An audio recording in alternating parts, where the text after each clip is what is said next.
안녕하세요. 오늘도 사연사롱을 찾아주셔서 감사합니다.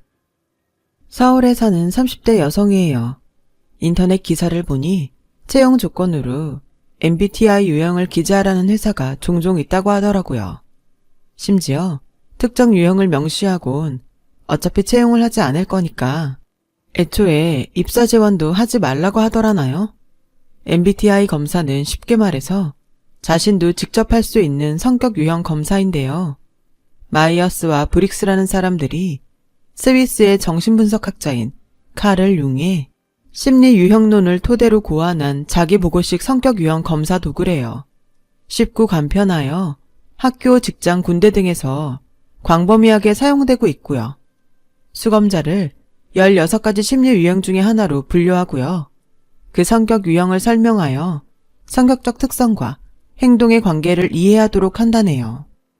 참 진짜 열받아서 언젠 혈액형 가지고 따지더니 이젠 성격 유형이냐? 제가 별것도 아닌 기사 하나에 이렇게 열을 내는 데는 이유가 있어요. 바로 제 남편 때문이에요. 제 남편은 MBTI 맹신론자거든요. 이 검사가 유행을 하기 전부터 남편은 성격 유형에 따라 사람들을 판단하곤 했어요. 우리가 처음 만났던 그날부터 말이죠.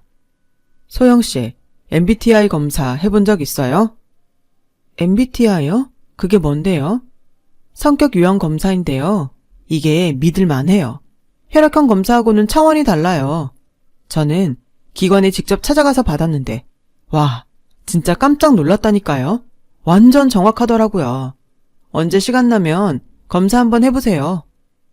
그땐 그저 첫 만남의 서먹함을 없애려고 남편이 준비한 일종의 배려 멘트라고 생각했어요. 그런데 사귀기로 하고 얼마 안 된 어느 날 남편이 저한테 노트북을 내밀며 그러는 거예요. MBTI 검사할 수 있는 사이트인데 직접 한번 해봐. 이게 사주보다 더 정확하다니까. 처음엔 장난인 줄 알았는데 남편의 꽤 진지한 표정을 보니 그게 아닌 것 같더라고요. 그래서 화창한 봄날 오후 만난 지 일주일밖에 안 된 남자 앞에서 MBTI 검사를 했지 뭐예요. 그런데 사람이 그렇잖아요. 옆에서 빤히 쳐다보고 있으니까 괜히 눈치도 보이고 상대한테 실제 제 성격을 드러내는 게 창피하더라고요. 그래서 남편 눈치를 살피며 검사를 했는데 ESTJ가 나온 거예요. 성격 유형 중 엄격한 관리자의 유형으로 주변 상황을 판단해서 명확하고 증명이 가능한 확실한 사실에 근거하여 사고하는 경향이 있다고 하더라고요. ESTJ? 나랑 똑같네? 뭐냐? 사랑하면 닮는다더니 우린 성격도 똑같잖아? 솔직히 네가 INFP 나올까봐 엄청 걱정했어. 왜? 그건 안 좋은 거야? 그렇다기보다는 차분하고 창의적이고 낭만적인 성향으로 보이지만 내면은 내적 신념이 깊은 열정적인 중재자 유형인데 내 성격이랑은 좀 안 맞는 성격이거든. 그나저나 우리 천생연분인 거 아니야? 내 주위에 ESTJ는 나밖에 없었거든. 이거 엄청 반가운걸? 그날 남편은 하루 종일 성격 유형 검사 얘기를 하며 신나했어요. 그런 모습을 보니 다행이다 싶었죠. 앞으로 어떤 일이 일어날지 전혀 모른 채 말이죠. 남편은 현실적이고 합리적인 걸 좋아하는 사람이었어요. 값비싼 발렌타인 초콜릿보다는 그 돈으로 둘이서 분식 한 끼 때우는 걸 더 좋아했을 정도로요. 기분 내자고 한 끼 밥값보다 비싼 초콜릿을 사는 건 비합리적이야. 앞으로도 발렌타인데이라고 비싼 초콜릿 사고 그러지 마. 자기도 나랑 같은 생각이지? 사실 저는 그런 날을 핑계로 분위기 좋은 레스토랑에서 칼질도 하고 기분도 내고 싶었어요. 그런데 그런 말을 못하겠더라고요. 왠지 내가 그러자고 하면 남편이 실망할 것 같았거든요. 남편과 제가 같은 성격 유형이라고 하는데 왜 이렇게 다른 걸까 싶었죠. 혈액형이 같아도 사람 성격이 천차만별인 것처럼 성격 유형도 마찬가지인 것 같았어요. 남편은 툭 하면 이런 소리를 했어요. 현실적으로 말이야. 라든가 합리적인지 따져봤어? 라는 말을 입에 달고 살 정도였죠. 그리고 그럴 때마다 저에게 동조를 구하는 눈치였어요. 소영이 너도 나랑 같은 생각이지? 그럴 줄 알았어. 역시 ESTJ라니까? 툭하면 성격 유형을 들먹여가며 마치 도플갱어라도 만난 듯 그렇게 좋아할 수가 없었죠. 그런데 꽃노래도 한두 번이라고 매번 그놈의 성격 유형 타령을 하는 게 슬슬 지겹게 느껴지더라고요. 솔직히 말하면 그동안 저는 제 의사가 아닌 남편 뜻에 따라 움직여주곤 했거든요. 좋은 게 좋은 거라고 사소한 거 가지고 괜히 분란을 일으킬 이유가 있나 싶었으니까요. 그리고 딱히 좋아하는 음식이 있는 것도 아니고 제 의견을 고집하기보단 전체의 조화가 더 중요하다고 생각했거든요. 그래서 데이트를 할 때 남편이 메뉴를 고르면 그냥 따라서 먹었고, 영화를 보러 극장에 갈 때도 남편이 보자고 하는 영화를 보곤 했죠. 그렇게 5년 가까이 연애를 하다 보니 남편한테 익숙해져 버렸어요. 선택을 주저하는 저와 확고한 신념을 가지고 가차없이 선택을 하는 남편은 꽤 잘 어울리는 커플이었죠. 결혼 정년기가 되자 주변에서는 누구도 우리 커플의 결혼을 의심하는 사람이 없었어요. 단지 시기의 문제였죠. 특히 제 친구들은 책임감도 강하고 회사에서 능력도 인정받고 있는 제 남편을 최고의 신랑감이라며 절대 놓치지 말라고 충고를 하곤 했어요. 그 말에는 저도 전적으로 동의해요. 연애는 몰라도 평생을 같이 살 배우자를 고르는 데 있어서 능력과 성실함은 최고의 덕목이니까요. 게다가 매사에 감정에 치우치지 않고 이성적인 판단을 하는 모습이 꽤 든든하게 느껴졌었거든요. 이런 남편의 모습에 저희 부모님도 꽤 흡족해 하셨어요. 저희 집에 처음 인사를 드리러 간 날, 아빠는 남편의 당당하고 듬직한 모습에 만난 지 5분도 안 돼서 바로 결혼을 승낙해 주셨거든요. 그동안 회사를 운영하며 여러 유형의 사람들을 만나온 아빠의 판단이라 엄마도 저도 믿음이 가더라고요. 그렇게 별탈 없이 양가의 허락을 받은 우리는 본격적으로 결혼 준비에 나섰어요.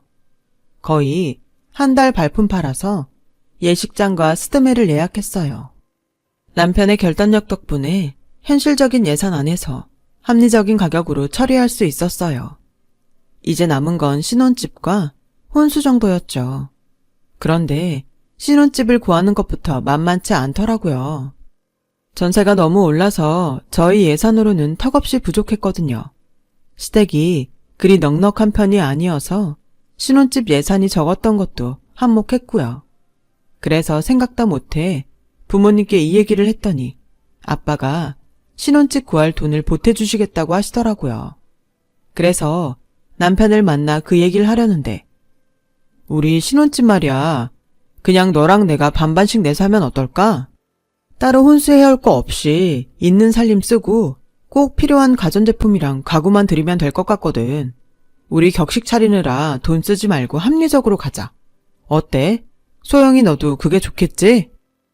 그 말을 듣는데 기분이 좋지 않았어요. 그래서 아빠가 집 구할 때 돈을 보태주시겠다고 하셨다는 얘기는 아예 꺼내지도 않았어요. 애초에 상견례를 할 때 시부모님께서 신혼집은 시댁에서 맡겠다고 하셔서 예식장이랑 스드메 준비할 때 대부분 지출을 저희 집에서 했거든요. 그런데 이제 와서 반반 부담에 집을 구하자고 하니 왠지 손해본 기분이 들더라고요. 그렇다고 어차피 같이 살 집인데 돈 몇 푼 가지고 얼굴 붉히는 것도 그래서 참았지만 기분은 별로였죠. 집에 돌아와 엄마한테 그 얘기를 했더니 결혼 준비를 하다 보면 그런 일은 비일비재하다며 우리가 형편이 더 나으니까 그냥 좀 더 내는 걸로 하자시며 저를 달래주셨어요. 그런데 제가 정말 기분이 나빴던 이유는 따로 있어요. 까짓 돈 조금 더 낼 수 있죠.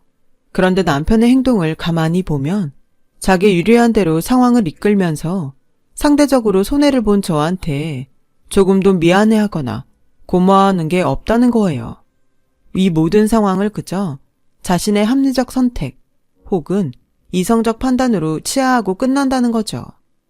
그런 일들이 하나 둘 쌓여가다 보니 사귈 땐 남편의 장점이라고 생각했던 부분이 점점 단점으로 부각되더라고요. 아무튼 쉴 새 없이 몰아치듯 준비를 한 끝에 저희는 무사히 결혼식을 마치고 신혼생활을 시작했어요. 남편 뜻대로 집은 양쪽이 반반 부담해서 20평대 전셋집으로 했고, 살림은 냉장고와 세탁기, TV, 소파 정도만 구입을 했고, 침대부터 그릇 등 나머지 살림은 전에 쓰던 물건들로 채웠어요. 그래놓고 보니 신혼집 느낌이라기보다는 봄 청소를 해놓은 수준의 집 분위기였어요. 집들이에 온 지인들도 집안을 둘러보고는 혼수를 재활용 센터에서 했냐며 장난치듯 말하더군요. 그 말에 얼마나 상처를 받았나 몰라요. 그런데도 남편은 괜히 허세를 부리고 살기보다는 내실을 따지는 게 더 현명한 거라며 역시나 이번에도 자신의 합리적인 선택에 만족했어요. 부끄러움은 오롯이 저의 몫이었고요. 살면서 부딪히는 크고 작은 문제들에 직면할 때마다 남편은 주도적으로 일을 처리했고, 그러는 사이 우리 집 선택권자는 남편이 되고 말았어요. 지방 경조사가 있을 때 축의금이나 부의금, 액수도 남편이 정했고, 심지어 PC 바탕화면부터 메인으로 사용하는 포털 사이트까지 다 남편의 뜻대로 지정해 놓았어요. 우리 집 어디에도 내 의견이 반영된 부분은 없었죠. 심지어 자식 계획에 관해서도요. 아이? 나도 갖고 싶지. 근데 지금 애를 낳으면 이래저래 손해라니까? 한창 일해야 할 나이에 당신은 경력단절이 되는 거고. 그러면 나 혼자 생활을 감당해야 하는데 그러자면 지금처럼 살 수 있겠어? 돈 들어갈 때 많아졌는데 벌어들이는 돈은 줄었으니. 안 그래? 애 낳고 바로 복직한다 쳐. 그때는 자기가 더 힘들어지는 거야. 애 보랴 직장 다니랴. 거기다 살림까지. 너무 가혹하다고 생각하지 않아? 그래서 말인데 합리적으로 생각하자. 둘이 가열차게 일해서 기반 좀 닦은 다음에 애는 30대 중반쯤 낳자. 그때 되면 경제적 기반도 어느 정도 다져질 테고. 그럼 당신이 직장 그만두고 살림이랑 육아만 해도 큰 무리는 없을 것 같거든. 어때? 자기도 동의하지? 그치만 30대 중반이면 너무 늦지 않을까? 산모 나이가 많을수록 출산할 때 위험도가 높거든. 육아는 언제 해도 힘든 건 마찬가지인데 한 살이라도 젊을 때 하는 게 힘도 덜 붙이고 낫지 않겠어? 아이는 양가 부모님들께 부탁을 해도 되고 정 안 되면 어린이집도 있으니까 다시 한번 생각해보자. 나 애 갖고 싶어 자기야. 제가 처음으로 남편의 의견에 반대를 하자 남편은 당황한 표정이었어요. 그리고는 지금까지와는 달리 목소리를 높이더라고요. 자기야, 오늘 정말 왜 이래? 뭐 잘못 먹었어? 왜 이렇게 합리적 사고가 안 돼? 이게 감정적으로 처리할 문제는 아니잖아. 우리가 지금 장난감 가게에서 인형 고르는 거야? 갖고 싶다고 우리 생활까지 포기하면서 저지를 일이냐고. 자기 정말 ESTJ 맞아? 어떻게 자기가 이러냐? 난 정말 이해가 안 가. 암튼 애 문제는 절대 양보 못하니까 당신이 포기해. 남편은 제가 자신의 의견에 반박하자 성질을 내곤 방에 들어가 버렸어요. 아무리 큰일에도 평정심을 잃지 않던 남편의 이런 모습에 저도 조금 놀랐죠. 그때였어요. 포털 사이트 메인에 성격 유형 테스트 링크가 있더라고요. 그래서 클릭을 해봤어요. 진짜 내 성격 유형이 뭔지도 궁금했고 자꾸 남편 성격이 거슬리는 이유도 궁금했거든요. 그런데 글쎄, INFP? 이게 내 성격 유형이야? 알고 보니 제 진짜 성격 유형은 남편이 그토록 싫어했던 INFP였던 거예요. 그제야 왜 그렇게 남편의 행동이 거슬렸는지 알겠더라고요. 우린 달라도 너무 다른 성격으로 성격 궁합으로도 꽝이었거든요. 남편의 성격 유형은 현실적이고 합리적인데다 직선적인 성격으로 늘 모든 게 제자리에 있어야 하는 엄격한 관리자 타입인 거에 반해 저는 남을 배려하고 분쟁을 싫어하며 조화를 추구하는 이상주의자로 열정적인 중재자 타입이었어요. 남편과 정반대였죠. 남편처럼 MBTI 맹신론자는 아니지만 결과 내용으로만 봐서는 상당히 맞는 부분이 많은 검사더라고요. 다만 이 사실을 남편이 알면 기겁을 할 테지만 말이에요. 며칠 뒤 남편과 저는 일단 아이 문제는 보류하기로 하는 대신 출산에 대비해 적금을 들어놓기로 했어요. 그래야 갑작스런 임신에도 부담이 덜할 테니까요. 결혼한 지 3년이 넘어가자 양가 부모님들은 왜 아직도 아이 소식이 없냐며 걱정을 하셨어요. 그럴 때마다 남편은 저한테 했던 것처럼 부모님을 설득했죠.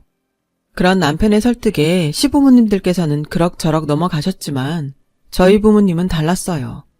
돈과 양육 문제로 출산을 미루는 거라면 부모님께서 그 부분은 도움을 줄 테니 아이부터 가지라고 하셨거든요. 그러자 지금껏 자기 뜻을 굽히지 않던 남편의 태도가 확 변하는 거 있죠. 아버님께서 그렇게 말씀해 주시니까 저희도 마음이 놓이네요. 그럼 아버님만 믿고 예쁜 손주 안겨드리도록 노력하겠습니다. 그동안 남편이 보여줬던 소신 있는 모습이 고작 돈 앞에 무너지는 걸 보자 그동안 내가 남편한테 속은 건 아닐까 하는 생각이 들었어요. 어쩌면 남편은 지금껏 처가덕을 바라고 있었던 걸지 모른다고 말이죠. 결혼할 때도 저희 친정 쪽에서 먼저 신혼집 구하는데 돈을 보태주겠다고 얘기를 했다면 상황이 달라졌을지도 모르겠다는 생각마저 들더군요. 그렇게 남편에 대해 의심이 커져가던 어느 날이었어요. 아버님 생신을 맞아 한정식집에 모여 식사를 하게 됐는데 잠깐 근처에 들렀다 오겠다며 저만 먼저 보냈던 남편이 음식이 나오도록 도착을 안 한 거예요. 아버님께 드릴 돈 봉투를 남편이 가지고 있는데 말이죠. 형님 내외와 시누이가 아버님께 선물을 드렸고 저는 남편이 오기만을 기다렸어요. 그때였어요. 잔뜩 신이 난 표정의 남편이 룸으로 들어왔어요. 손에는 작은 상자를 든 채 말이죠. 아버지, 이게 뭔지 아세요? 작은 아들이 큰 맘 먹고 아버지 드릴 차 한 대 뽑았습니다. 아버님께 남편이 건넨 상자 속에는 차키가 들어있었어요. 그런데 차키에 붙어있는 엠블럼이 글쎄 벤츠 아니겠어요? 순간 아버님이 젓가락을 놓고 벌떡 자리에서 일어나더니 밖으로 달려나가시는 거예요. 남편과 시누이도 함께 말이죠. 그 상황에 멍한 상태로 앉아있을 뿐이었죠. 그런 제 모습을 본 형님이 그러시더군요. 동서, 자긴 몰랐어? 어머, 몰랐나 보네. 안 그래도 얼마 전에 서방님이 우리 집에 수입차 팸플릿을 들고 왔길래 이게 다 뭐냐고 물었더니 아버님 생신 선물로 뭐가 제일 좋겠냐고 대묻더라고. 형편 뻔히 아는데 무슨 수입차냐 싶어서 웃고 넘겼는데 맙소사. 동서, 자긴 참 속도 좋다. 내 남편이 저러면 난 가만 안 둬. 전셋집 살면서 벤츠가 웬 말이야. 형님 말 맞다나 전셋집도 친정 도움받아 구한 주제에 벤츠라뇨. 그날 남편의 벤츠 선물로 시댁 식구들은 잔뜩 들떠 있었지만 저는 그러지 못했어요. 음식이 입으로 들어가는지 코로 들어가는지 모를 지경이었죠. 그날 집에 돌아온 저는 남편한테 무슨 돈으로 차를 뺐냐고 물었어요. 그러자 남편이 그러는 거예요. 자기야, 우리 아버지 몇 년 뒤면 면허증 반납하실 나이야. 그럼 그 차 누가 몰겠어? 면허증도 없는 엄마가 몰겠어? 아님 음주운전으로 면허 정지된 형이 몰겠어? 내 차제 아니겠어? 기왕 선물 드리는 거 기분 좋게 드리고 몇 년 뒤에 찾아오면 되잖아. 어차피 우리 차도 바꿔야 되는데 얼마나 합리적이야. 선물 주고 생색도 내고 다시 찾아올 수도 있는데 그리고 장기 할부로 끊어서 매달 나가는 돈도 별로 안 돼. 그걸 지금 말이라고 해? 우리 형편의 벤츠가 웬 말이야. 수입차가 차값만 비싼 줄 알아? 유지비는 또 얼마나 나가는데 부품 하나 고장나봐 수백씩 깨지는 건 일도 아니야. 그걸 아버님이 감당은 하시겠어? 당신 벌이로 감당할 수 있겠냐고. 그리고 돈 때문에 애 가는 것도 미루자고 하더니 벤츠 뽑을 돈은 있었나 봐. 그래놓고 뭐? 합리적? 그게 뭐가 합리적인 거야? 일에 선우도 못 가리는 멍청한 짓이지. 당신 말 다 했어? 뭐? 멍청한 짓? 난 어디까지나 합리적 소비를 한 거라고. 그리고 내가 언제 돈 때문에 애 갖지 말라고 했냐? 상식적으로 생각했을 때 아직 때가 아니라고 판단한 것 뿐이잖아. 장인어른이 애 낳으면 돈 대주신다고 한 걸로 생색내고 싶은 모양인데 당신 사람 우습게 보지 마. 나 그깟 돈 몇 푼에 치졸하게 굳은 그런 인간 아니라고. 우리 아버지한테 비싼 선물 좀 했다고 돈 아까워 그러는 모양인데 좋아. 내가 장인어른 환갑 때 제대로 된 선물 해드릴 테니까 기대하라고. 남편은 큰 소리를 치곤 서재로 들어가 버렸어요. 말이나 못하면 밉지는 않지. 왠지 벽하고 대화를 한 기분이 들어서 속이 답답하더라고요. 그러면서 한편으로는 우리 아빠 환갑에 남편이 얼마나 대단한 선물을 하나 두고 보자 하는 심정이었어요. 그렇게 몇 달이 지나고 저희 친정아빠 환갑이 되었어요. 아빠가 괜히 주변에 패기치는 것 같다시며 환갑면을 마다하시는 바람에 가족끼리 조촐하게 집에서 식사를 하기로 했어요.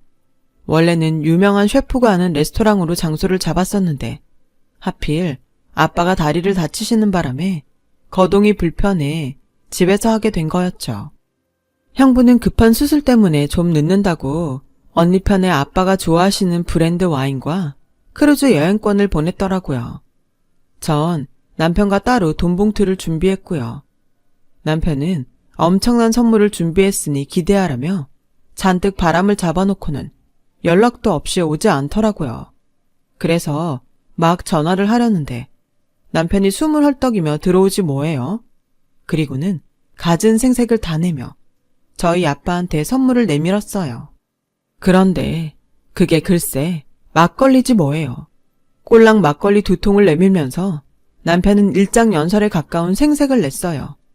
아버님, 이게 전주에서 유명한 막걸리 명인이 만든 건데요. 이건 돈 주고도 못 구하는 거예요. 제가 지인을 통해 겨우 2통 받아왔다니까요. 드셔보면 알겠지만 혀 끝에 닿는 순간 짜릿한 게 완전 신세계를 만나게 되실 겁니다. 딱 봐도 지역 개인 사업자가 만든 수제 막걸리였어요. 남편이 가져온 초라한 막걸리병 옆에는 형부가 보낸 수백만 원을 호가하는 빈티지 와인이 놓여 있었죠. 그 차를 보니 순간 속에서 열불이 터지더라고요. 그래서 참다 못해 확 질러버렸어요. 당신 정말 너무한 거 아니야? 자기 아빠 생신엔 벤츠 뽑아오더니 우리 아빠 환갑엔 고작 막걸리 2통 받아온 거야? 이게 당신이 말한 대단한 선물인 거냐고. 자기야, 이 막걸리가 어때서? 내가 한 달 동안 심사숙고한 끝에 찾아낸 아이템이라고. 그리고 여기서 벤츠 얘기가 왜 나와? 그깟 벤츠 아버님한테도 뽑아드릴 수 있어. 하지만 나도 다 생각이 있어서 그런 거라고. 당신도 알잖아. 아버님이 약주 좋아하시는 거. 혹시라도 약주 드시고 운전대 잡으시면 어쩌나 하는 마음에 벤츠 대신 희귀템 막걸리로 한 거라고. 당신은 그런 내 마음을 어떻게 그깟 돈으로 따지냐? 제발 생각을 하라고. 뭐가 더 합리적인지 말이야. 합리적? 지나가던 개가 웃겠네. 그렇게 합리적인 사람이 자식 위에 들어둔 적금으로 당신 아빠 벤츠 빼줬어? 왜? 내가 모를 줄 알았니? 애 키울 자금 우리 집에서 대준다니까 작정하고 써버리자 생각한 거니? 그런 거냐고. 그래놓곤 끝까지 뭐가 어쩌고 어째? 합리적?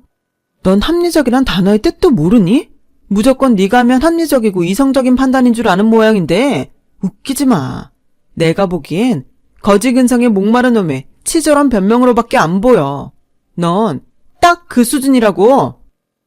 야, 너 말이면 단 줄 알아? 이게 누구한테 거지근성이래.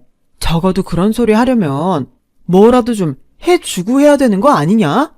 까놓고 말해서 니네 집에서 나한테 뭘 그렇게 해줬다고 그러냐? 병원을 차려줬냐? 로펌을 차려줬냐? 꼴랑 전셋집 보증금 대준 거 가지고 뭘 그렇게 생색인데. 그래놓고 뭔 말이 많아. 솔직히 장인어른도 그래요. 그 많은 돈 죽을 때 싸 짊어지고 갈 것도 아니면서 사위한테 선심 좀 쓰면 어디 덧난답니까? 나중에 유산으로 남기시면 세금이 얼마나 붙는지 아시냐고요. 그럴 바엔 살아 계실 때 아파트라도 하나 사주시면 그게 더 합리적인 거 아니에요. 어떻게 이런 걸 꼭 제 입으로 말하게 하십니까? 말이 났으니 말씀드리는데요. 의사 맞사위는 병원까지 차려주셨으면 아버님도 할 만큼 하신 겁니다. 그러니까 회사는 둘째 사위인 저한테 물려주시는 게 어떠세요? 저 이래봬도 회사에서 인정받는 능력자라고요. 고기도 먹어본 놈이 먹는다고 회사 생활 해본 제가 더 회사를 잘 굴리지 않겠습니까? 제발 합리적으로 판단해 주세요. 그때였어요. 주방에서 김치를 썰고 계시던 엄마가 손에 들고 있던 김치를 제 남편 얼굴에 던지신 거예요. 그리곤 버럭 소리치셨어요. 에라이 썩을 놈아. 그걸 지금 말이라고 하냐? 네 장인 환갑에 꼴랑 막걸리 2통 들고 와서 회사를 내놓으라고? 아주 칼도 안 들고 강도짓을 하려고 드는구나.